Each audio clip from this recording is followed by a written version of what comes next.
So we don't know yet how Russia will respond, but if Moscow chooses a major escalation and decides to strike NATO, either Poland or the Baltics,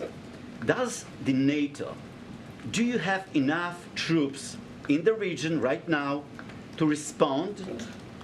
And from day one, not 5 months ahead.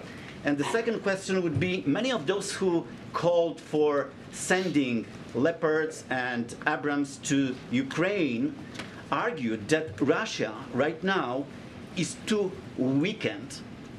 militarily too weakened to respond conventionally in a significant way. How confident are you in this assessment that Russia is so weak that, or maybe you have a different assessment, but many people think that Russia is too weak to respond in a significant way to the move that was just announced about tanks? Let me take the second one first. There's no question that Russia's military is weaker today than it was 11 months ago.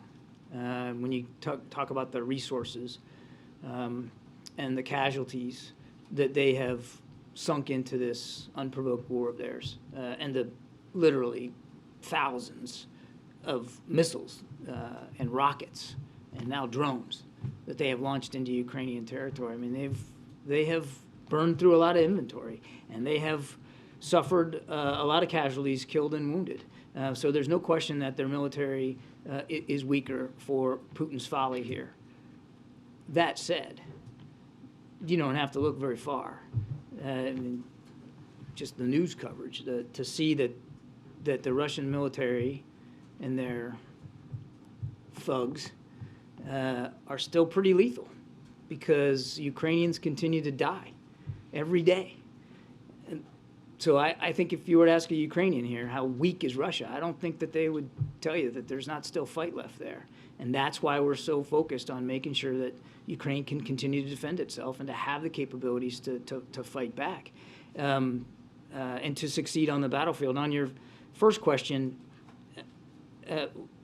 all I can tell you is we have seen absolutely no indication that Mr. Putin has designs on striking NATO territory. And President Biden has said since the very beginning of this conflict that we take our Article 5 commitments to NATO seriously. Article 5, of course, is the notion that an attack on one is an attack on all.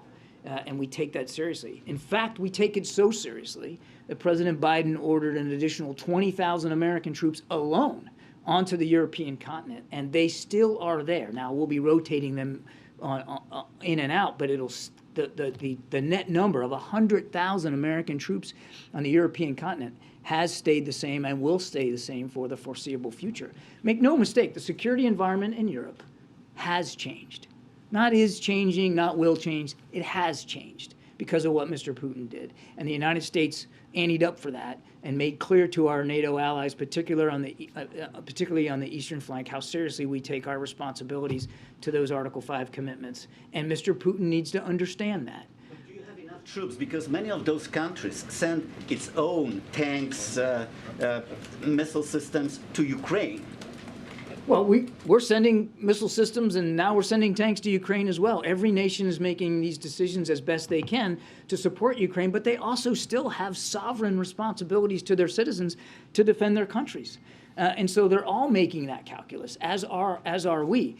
I can tell you that from our perspective, I can't speak for every NATO ally, we are confident that we have the capability, the energy, the talent, the manpower, the resources to meet our Article 5 commitments to our NATO allies. Are there